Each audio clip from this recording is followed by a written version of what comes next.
Mbongeni, good morning. Morning. How are you? That was so intense. Mbongeni sometimes now, I always think like it's a rebuke, but also a greeting at the same time. But I'm fine. Heaven, why a rebuke So mostly my family calls me Mbongeni. when they rebuke you? Not that they rebuke me, but like when I was younger, when you hear Mbongeni, you start panicking. But Lesego is like my stage name. So people are going to be like, why did you just call them Mbongeni? But people know me as Lesego. That's the thing. Okay. Yeah.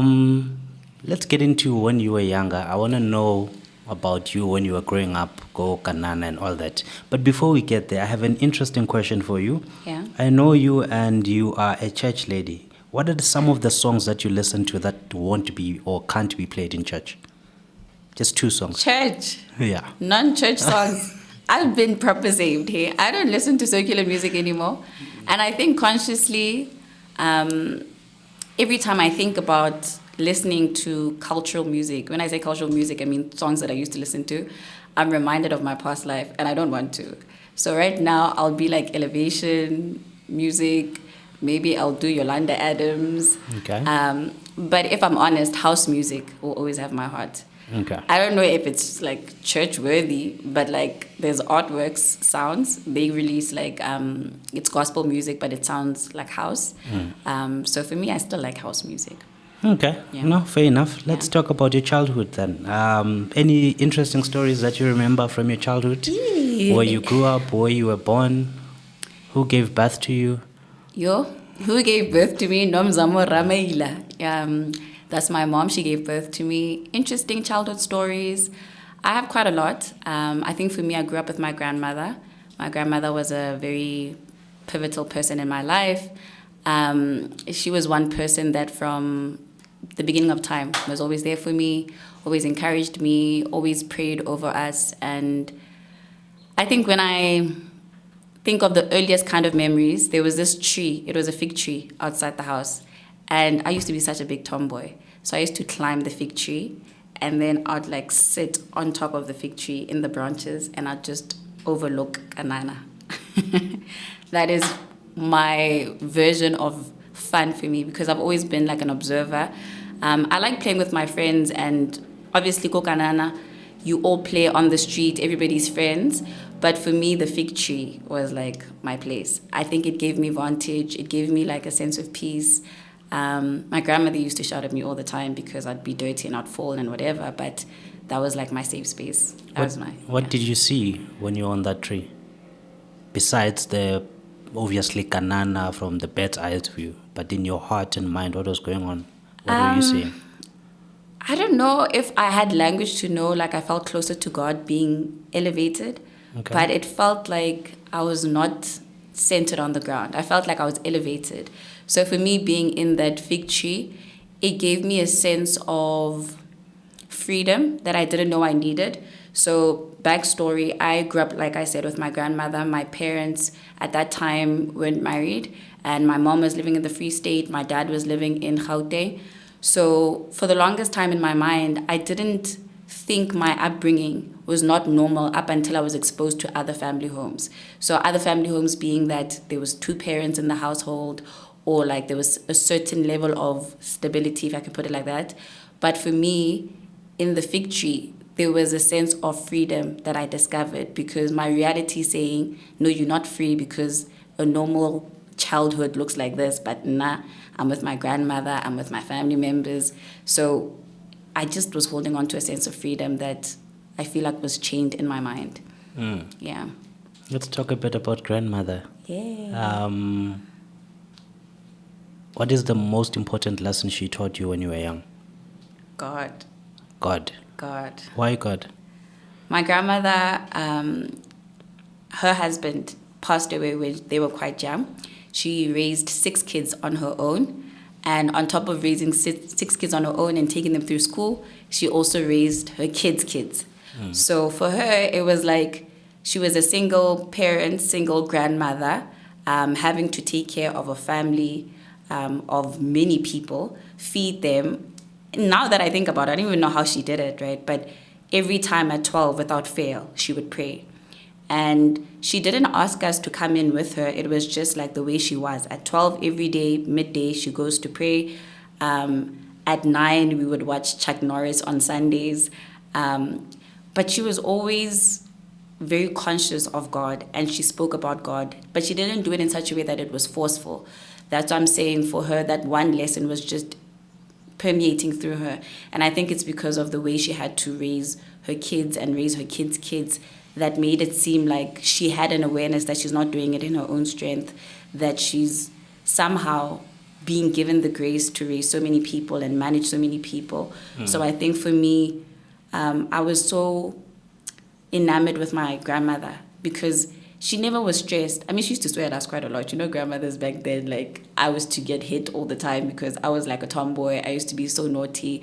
But at the same time, she just loved God and she didn't force it on you. You just felt it and it just built a curiosity in me. So that's why I would notice that at 12, she's in the room praying, or at night before she sleeps, she's praying. In the evenings, she's reading. You know, she was always so in tune with self. Yeah. Okay. You know, speaking about grandmothers, the best memory I have of my grandmother is me and her cooking. And I think that's one thing that it got instilled in me to a point where I love cooking even today. That's where I take pride if I'm not doing other things like work and stuff. What is the one thing that you took, except from God, for God, from your grandmother, that even today you can kind of do it and still connect to her? Humor. Humor. My grandmother was the funniest person. Do you think you're funny? I mean, what do you mean? Make a joke. No, funny people don't make jokes. Funny people are just funny because they are. So my grandmother, I think we always say kibu kanana. Yeah. You know, I think sometimes we offend people without trying, but I think it's in our humor. Some people don't understand our humor. So I think for me, I took a lot of her humor because that's my foundation, right? I was 6, 7, 8, 9 around her.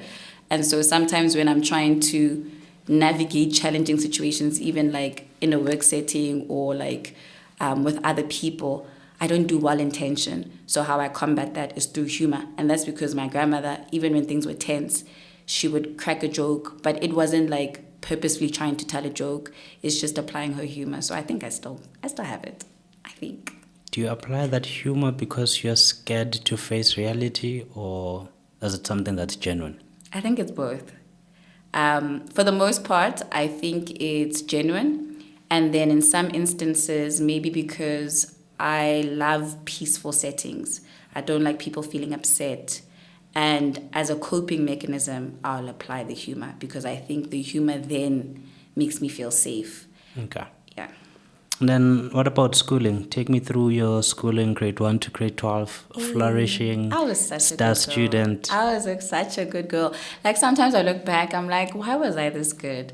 But I think I went to a private school, even though I stayed in the township, which kind of gave me a dual perspective to how I see things, right? Because even in the school that I was in, there were other public schools, but that was a private school. And my aunt, funny enough, my cousin, he was the first one to go to that private school, and they said, you know what, it's going to give him such good opportunities in the future. So they convinced my parents, even though it was going to be financially challenging for them to put me through, that, you know what, just put Lesego there. I don't know the conversations behind that, but Lesego, go there.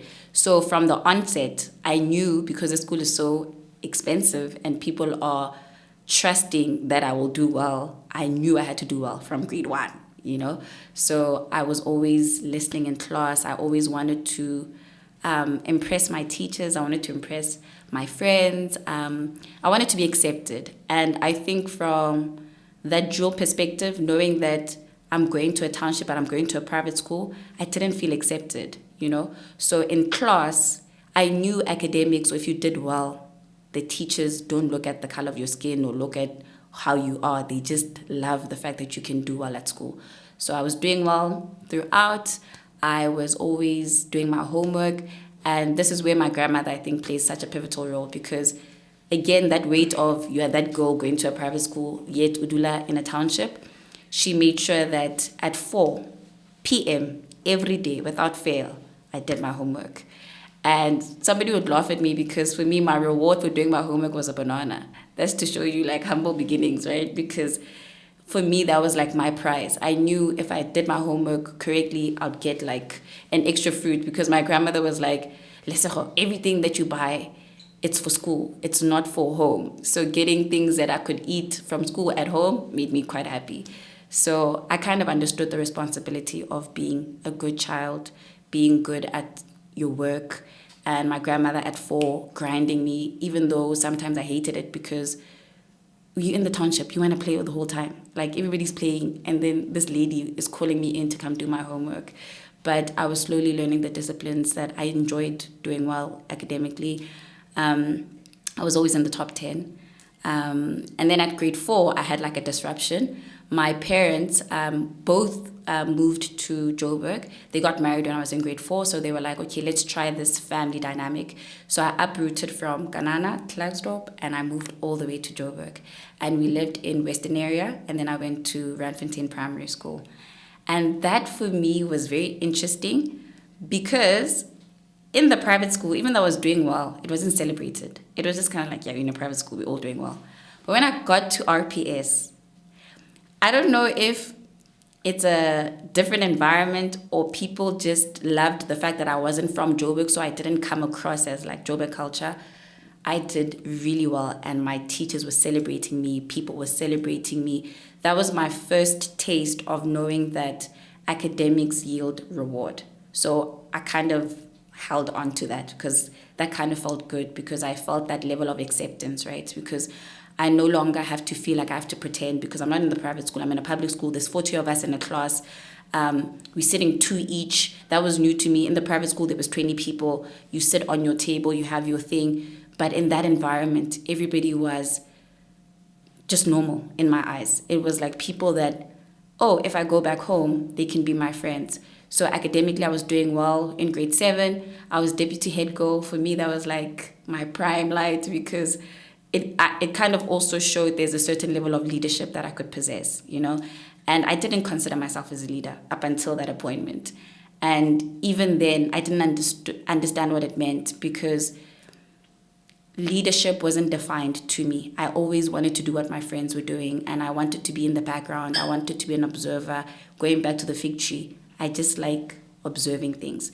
So for the first time, being put in a position where I can be a student representative and then make sure that like I'm leading the school and I'm doing all these academic things, that was also fun. And then my parents got an opportunity to work on the Gautrain. My dad got an opportunity to work on the Gautrain. And because of that instability, I had to go back to Klerksdorp. So that was also another culture shift, because now I went from being celebrated to going back to the private school. And then when I went back to that same private school, things were a little bit different, because I kind of now knew that I was a leader. I come from being a deputy head girl now. So there's a posture of me that's saying, I don't need you guys to accept me, accept myself. So I just performed naturally. And that still led to me being in the top 10, doing well. I enjoyed playing netball at that time, and people saw leadership qualities. So I was always like captain of the netball team. But it was fun. Like, I think academics for me, because of my grandmother's discipline, even in high school, the idea of failure was never at the back of my mind. Like, there was no way I could fail, Lesego. Personally, in my capacity, I just didn't identify with failure. And even when people were failing, they always knew Lesego could never be the one, you know? Okay, and then you get to varsity, and then you go through then your GDA and CTAs and stuff. Yep. And then you fail. Then I fail. And then I fail.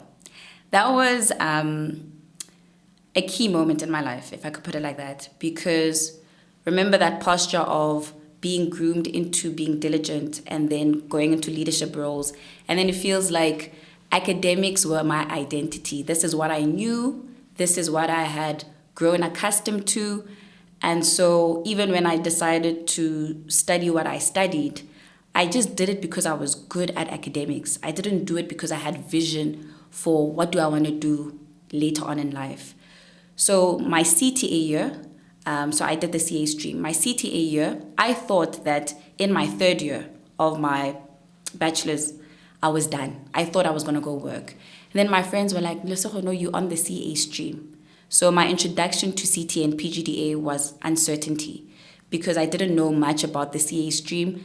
I didn't know that the year becomes very difficult and you have to apply yourself more. You have to become an expert, and it's less about technical but also grit.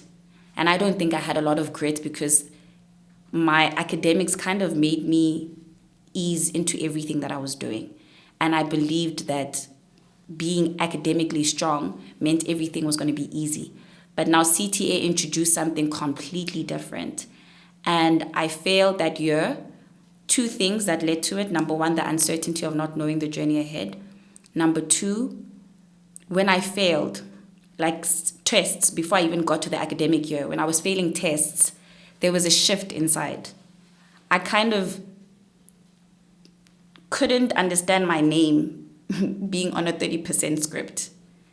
That shifted my mind because then I said, who am I outside my academics? Because now I have to go back home and tell my parents and tell my grandmother and tell all these people that believed in me because I was the promised child that went to a private school. So now, So I was really battling with self.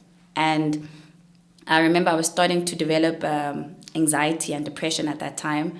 And I think it was escalating quite quickly because I was staying in that moment of those tests. I think because at the end, yes, you fail academically, but there was progression to the failing. It was gradual because it started with tests. And then, yes, there was one test where I got a 50%. But that 30%, that 40% was following me all throughout the year. So by the time I wrote the exam, I had accepted that, you know what, I'm no longer diligent. I am no longer the star child. I'm going to give up on myself. I'm not even going to tell my family. And I remember when I wrote my exams, there was a point where one of the exams, I put down my pen. And I was like, God, in your hands, I submit myself because I kind of knew I'm about to be a failure. But like people are going to know that I'm a failure now. And then in that you questioning yourself, you said that, who am I? Who are you right now? Who am I right now? I think I had to find my identity in Christ. I think people don't understand that when I boldly profess my faith on social media or even in person when you meet me and in conversation, I'll throw my faith out there. It's not a forceful thing. It's what my grandmother had. It's how I had to find my identity again. I had to remember that what my scriptures say give me something to stand on or give me everything that I have, even in conversation, because I can't rely on my accolades. I can't rely on my family. I can't rely on things that I've done. I can't rely on other people. But every time I think about my scriptures, every time I think about my time with God, every time I think about having to redefine who am I, it had to be through the eyes of God. And I think now I can confidently say, I can say I'm a child of God because I had to believe and accept that to be true for me to come out of that mindset that, you know what, things are going to come and go. There's going to be times where life is going to show me flames and it's going to throw hands. And yes, I'm going to encounter failure and I'll encounter success, but I can't be defined by either one. I can't be defined by my success. I can't be defined by my failure as well. Okay.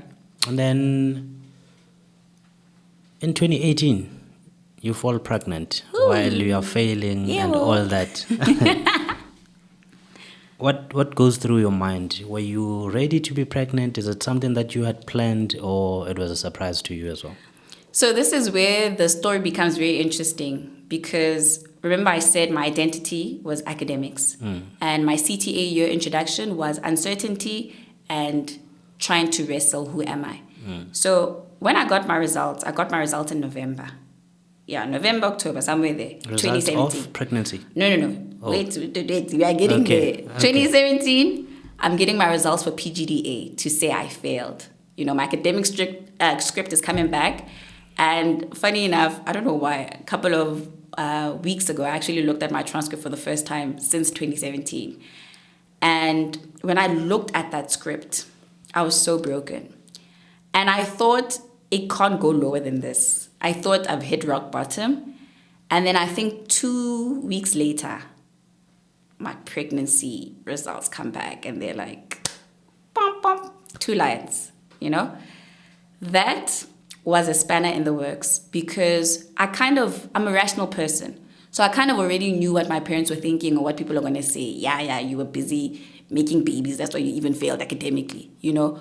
So when I fell pregnant, it wasn't planned. It was me being in the world, you know, and me thinking that this area of my life or this aspect of my life, I even so much thought that I could never fall pregnant at that age. So it was a double whammy for me. So 2018 was, again, another difficult year because I have to confront the fact that I failed the academic year before. I have to confront that all my friends that I knew are either starting to work or the ones that failed are going back to school. For me, I don't know who I am. Now I'm 22 and I'm pregnant. And this is not a narrative that I had ever thought would apply to me because diligent person, leader, academic, 22 pregnant, failure, can't be in the same sentence. So 2018, I think that was like my first time where I surrendered. You know, when you just kind of like, I don't know if I'm depressed, if I'm disconnected, if I am removed, or if I'm isolated. It was everything. It was all of those. Because I didn't know what to do. Like, my parents weren't happy. My family was confused. My family was shocked.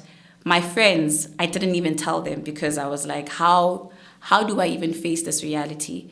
So I think finding out that I was pregnant was traumatic, if I'm honest.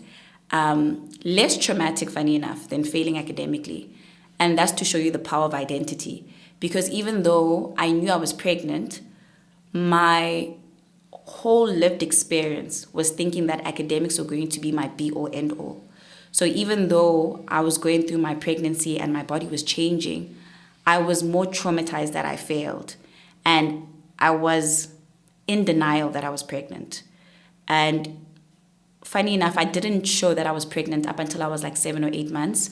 So it was also mentally reassuring that this is not happening. I can stay in my denial. But closer to my birth date, I was getting really nervous because then I was like, what am I going to do? Like, I really don't have clarity over what this year is going to look like. How am I going to be as a mother? Because I've been in denial. I haven't even thought about the idea of actually I'm about to be a parent. I'm still reeling over failing CTA. So I think it was only when Zoe was born that there was a switch. You know, I always say when people hear my testimony or hear about my pregnancy during academics or whatever, I don't want to be advocating for pregnancy at a young age. I think for me, God knew things that switch me up have to be so strong and have to be so purposeful that being entrusted with a child must have been such a weighty thing for God to do to me at that age, knowing the type of person that I am. Because I think that is the only weight that could get me out of failing my academics. That's how heavy my academics were to me. Okay. Zoe is born, or rather was born in August, right? If you calculate back, you probably were engaging in intimacy during October, November, which is when your results came out. Do you think it was a coping mechanism? Sure. Hard one. Probably. I think the whole 2017 was a coping mechanism. So if I give you context, let's go back to 2017. 2017, I quit netball, which is something that I never thought I'd do. I'd be playing netball. I've been playing netball since I was in grade 6. So from grade 6 up until like I'm 22, I decided to quit netball because I finally realized that I can't be a leader if I am failing academics. Secondly, I used to be a gym bunny. I used to be like, listen, gym all day, every day. I hear you. We are at varsity. We are here to have a good time, but we need to go to the gym. I stopped going to the gym. I used to go out quite a lot in varsity. Like, I was that person that enjoyed a holistic life. So even though I was academically strong, I knew I needed to go out. I needed to meet people. We were at Monash. Monash is a very diverse university, right? There were people all over Africa. At that time in 2013, 2014, you were meeting so many different cultures and people. It felt like Africa was in that campus. So I knew I wasn't going to rob myself of that experience. So I was going out. I was meeting people. I was learning new cultures. 2017, I stopped doing all of that. And everything that was fun to me, everything that brought me a sense of freedom, it was robbed in 2017. So I think I just held on to love. I held on to the one person that was with me. I held on to the only thing that had certainty for me at that time, which was my person, And it was also a coping mechanism because I couldn't understand this academic thing. Like, Lesego, how are you failing, So it means I can't perform anywhere else, but at least there's someone in my life that still is there for me, There's still somebody that loves me. So this is something that I'm going to hold on to. And this is one thing that I'm not going to strive in. I don't feel like I'm striving in my relationship. I think I'm just existing. Back then. Mm. Interesting. So Zoe is born. Now you are a mother. Mm. Obviously, she wasn't planned, but then you had to continue with everything. Yeah. Did you ever regret? My pregnancy? Yeah. Not once. The one thing that I kind of regretted was the weight that I put on my academics. Because when Zoe was born, that shift that I mentioned earlier on, I think I had to remember that, whether I'm educated or not educated, this child must eat, And then I had to, step out of self. And then I had to go back. Where did I grow up? I grew up in Kanana. Everybody there, even as young as 16, it wasn't advocated for, but young people were having kids, My grandmother was raising 6 of her children and her grandkids, I kind of knew it can be done. And they weren't PGDA level, they didn't have all these higher certificates and all these accolades behind their name, but they still made a living. So I think I stepped out of this, I want to say, confusion or delusion that I was in, thinking that if I don't have academics, I don't have anything at all. So I think for me, I was reminded very harshly that you'll be fine. So I just regretted how much time I spent on failing. And now I realize that what people don't realize is that when you come into agreement with depression and failure and anxiety for such a long time, it takes double the amount of time to get out of that agreement. So it's not instant. It's not like my depression and my anxiety, the minute Zoe was born, left my body. I actively had to do things.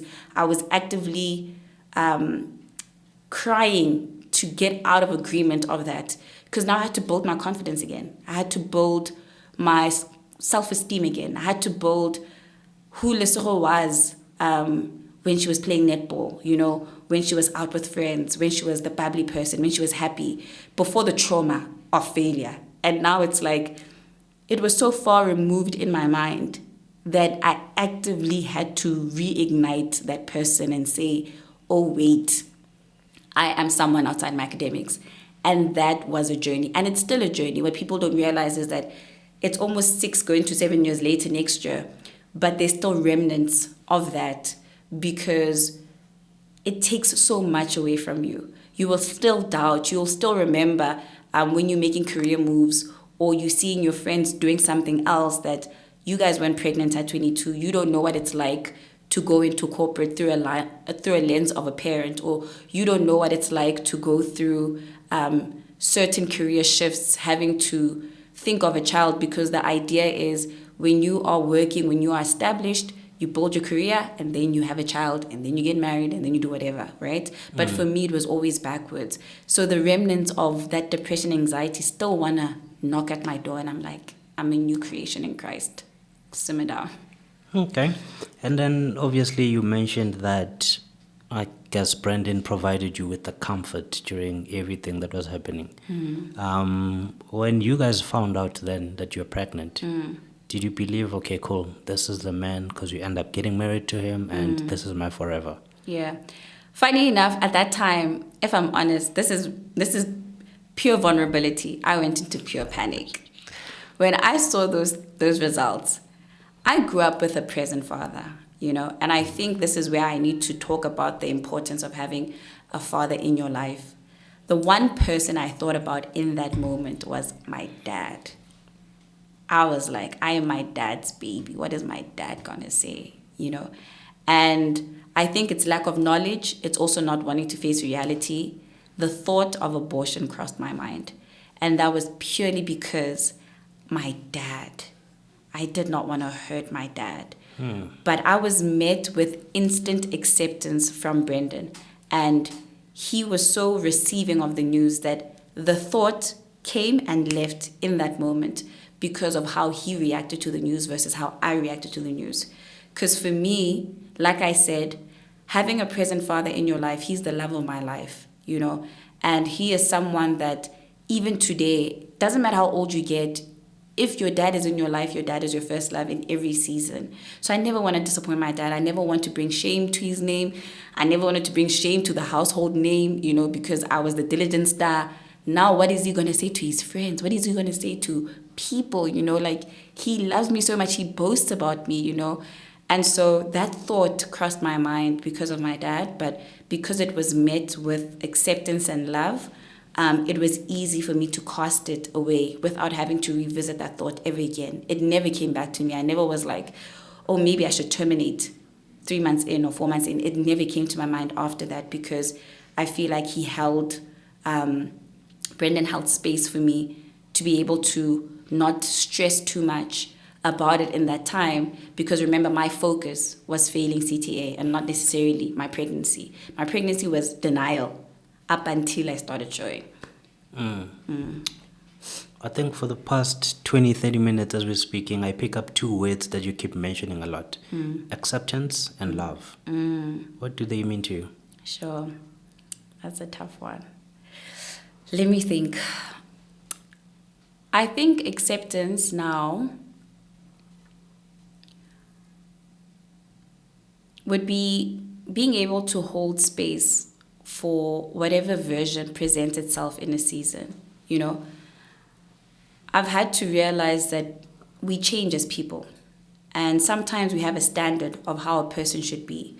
So going back to my own testimony, right, I'm known to be the academic, I'm known to be the leader, but there's going to be times where I can't hold those positions anymore, or I can't hold that posture anymore.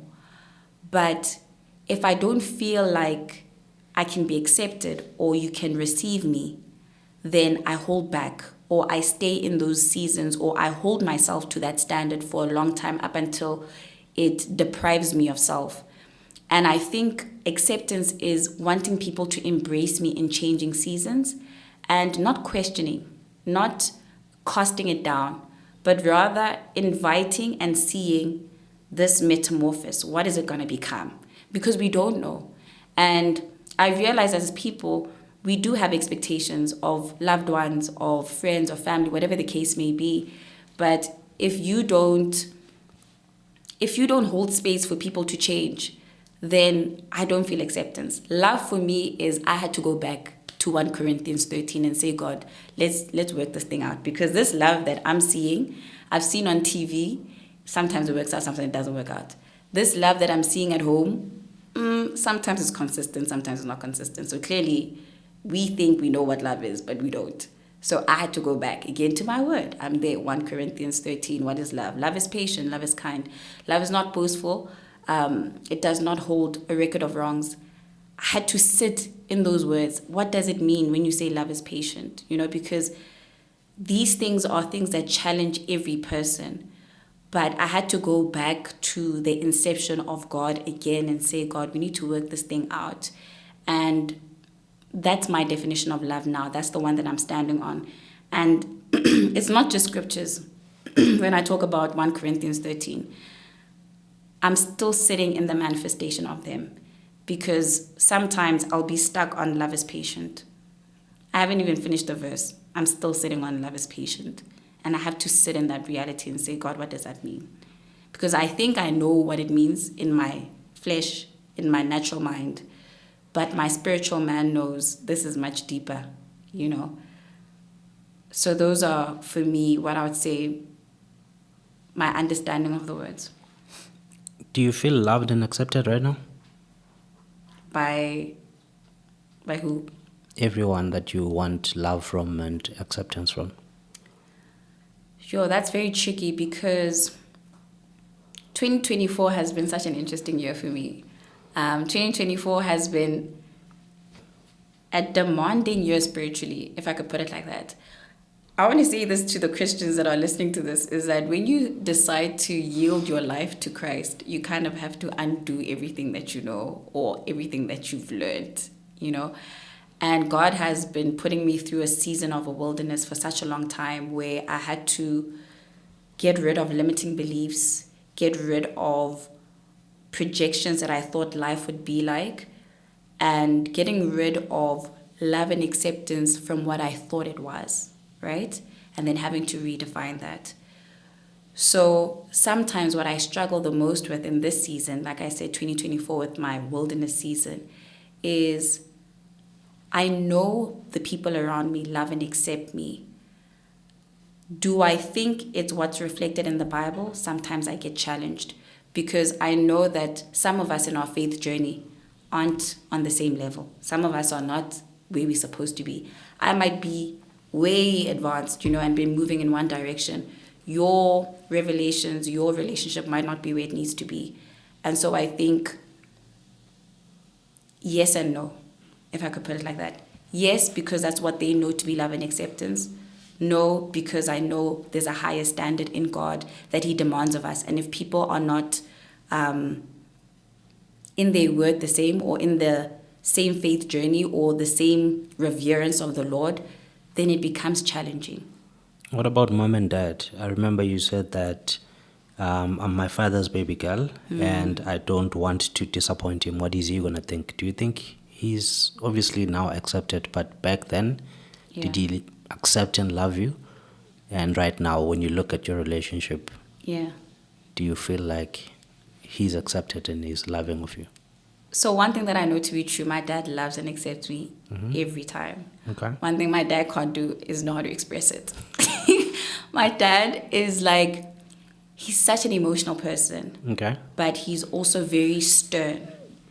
And this is where you have to understand that lived experience also play a role in how people communicate.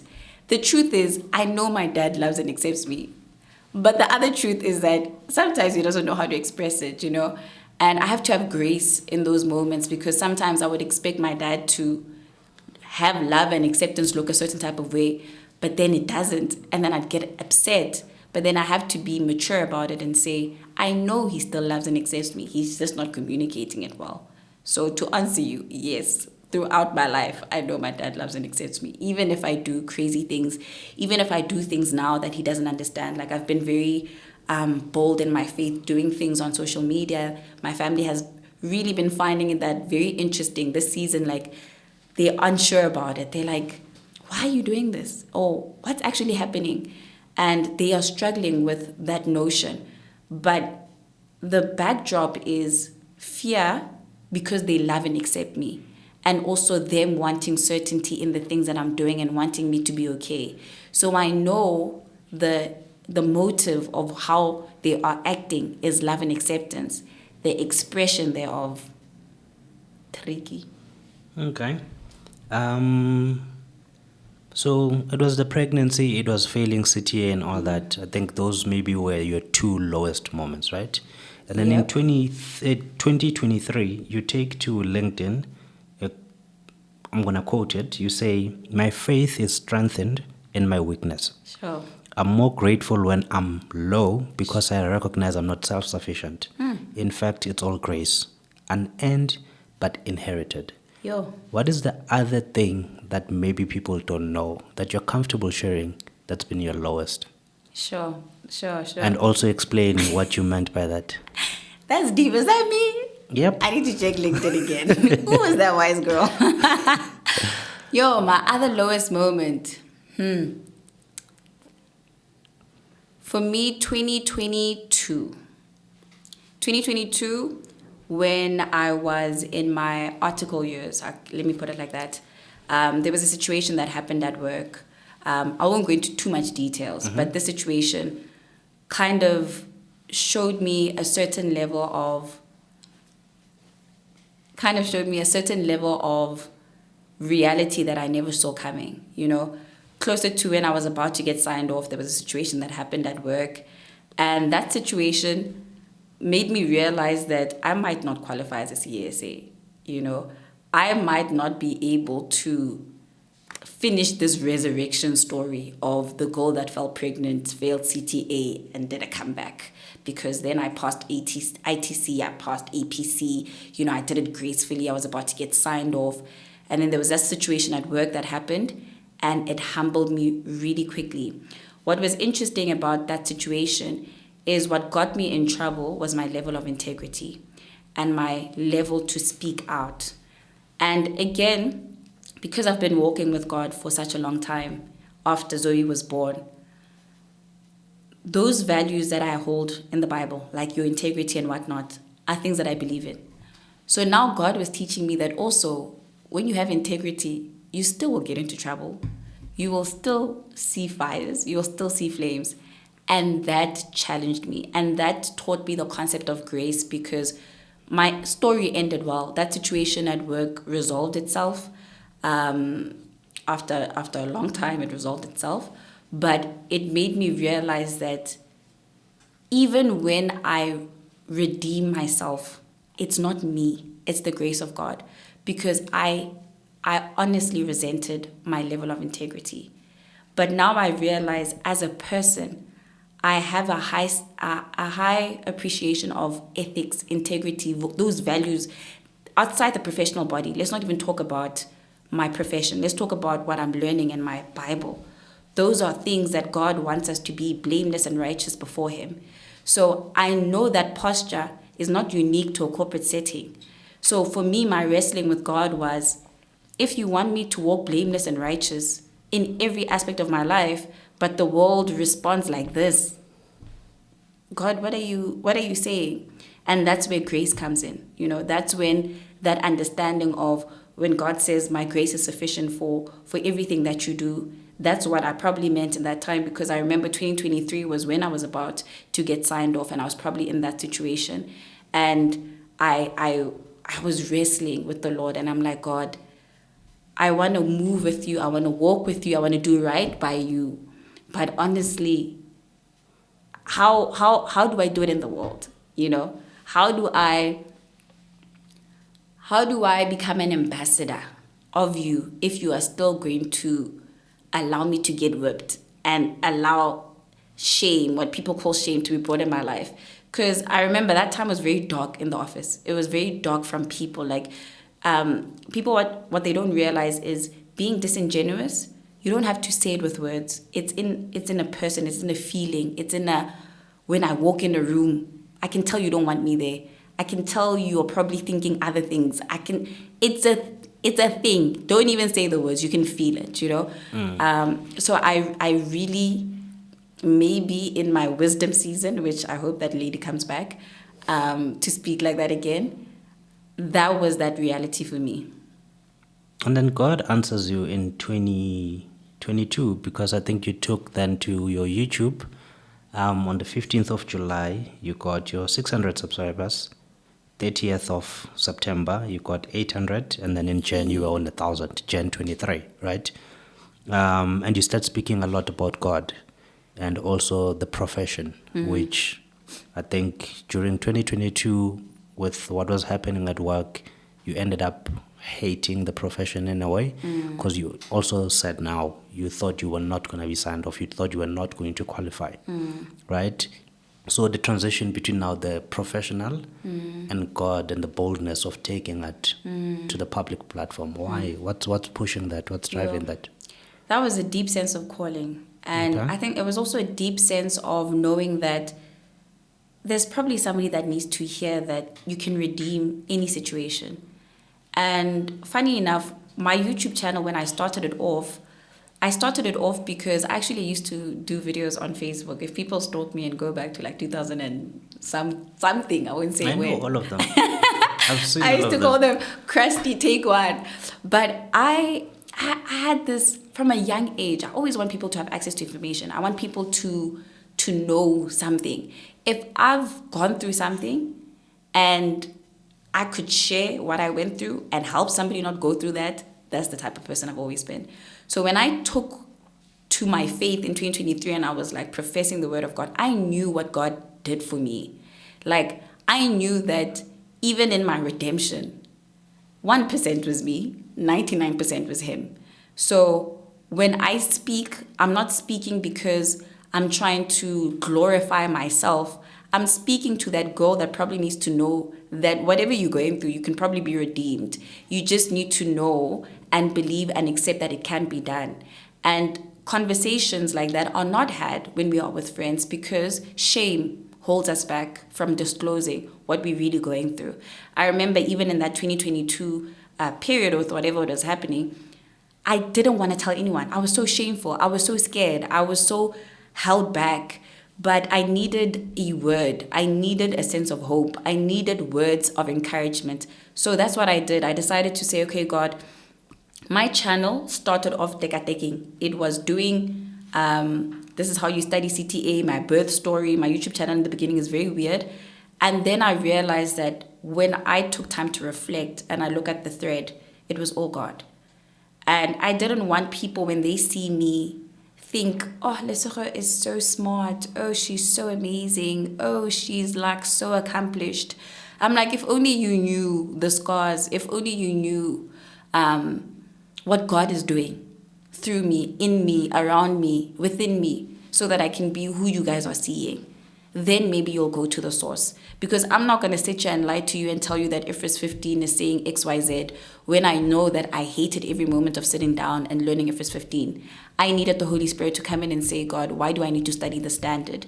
And I had to be reminded every time in my faith why I'm doing certain things. But that's how I got through my studies. So when I advise on how should you study a standard, how should you study XYZ, yes, there's logic of how to study. But in reality, my faith was the one keeping me, because just before I studied, worship music is blasting, you know? I'm saying a prayer before I study. I'm saying a prayer after I study. I'm asking God, that exam, reveal to me answers before I even see them. Those are the things that I'm doing in between, you know? So I wanted to let people know there's a source behind the name. I'm not Lesego. Who am I? Like, you know, I'm a girl from Kanana. That's all I am. And then I'm also talking about God. And then I'm also CA. And then I'm also all these other things. But the source is just God. So you say, pray, God, reveal the answers to me. So the time you for the memorandum. You were supposed to. Our prayers. One thing about me is like, I'm like, God, you know the beginning from the end. You know they prepared those scripts. Go by the answer. Guys, let God rest.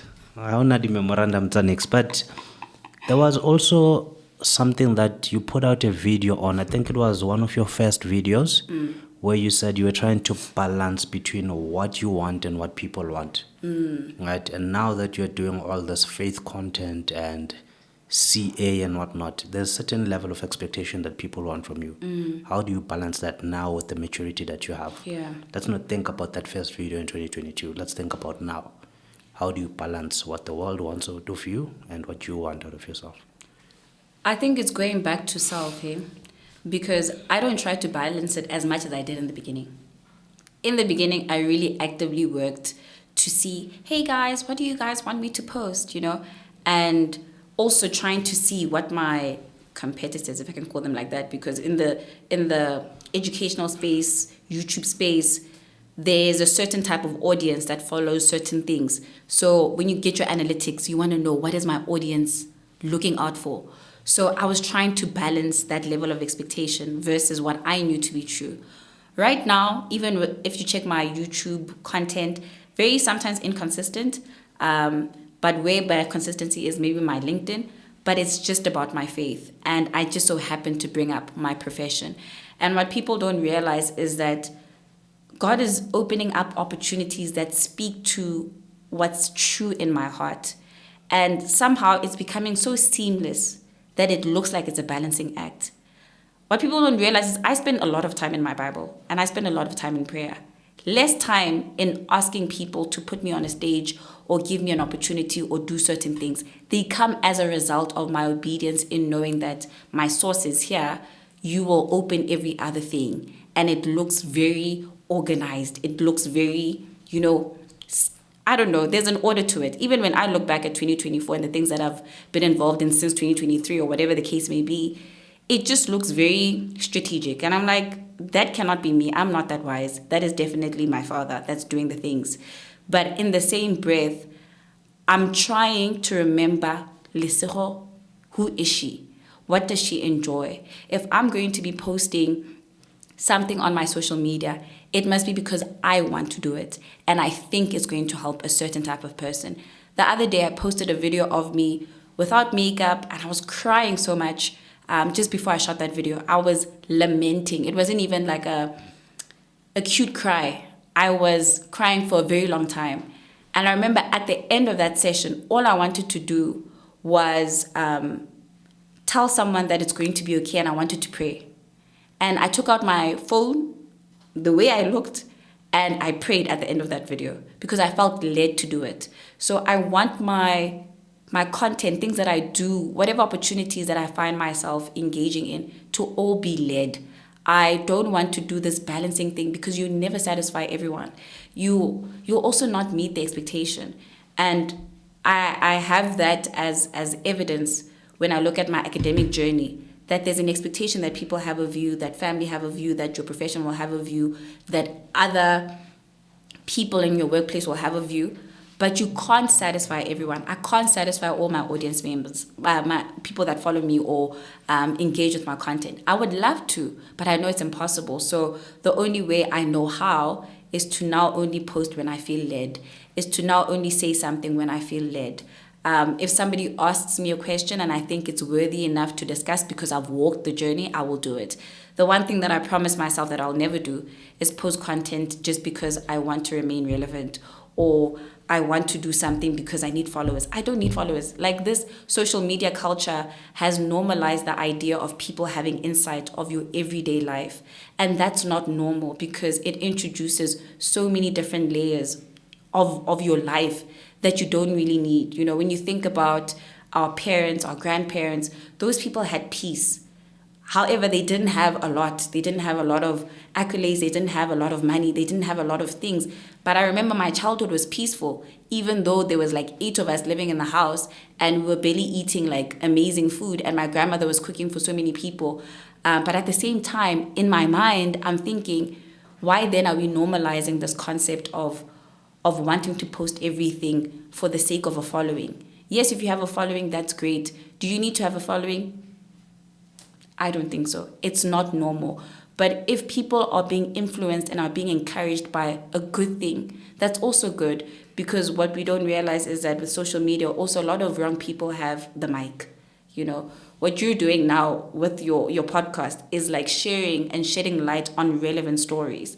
And people might not receive it with the utmost, yay, you know, and like, this is what we need. But it's that one person that's going to hear this and going to realize that, oh, I needed to hear that. And that person is going to be saved. That's the only person that we care for.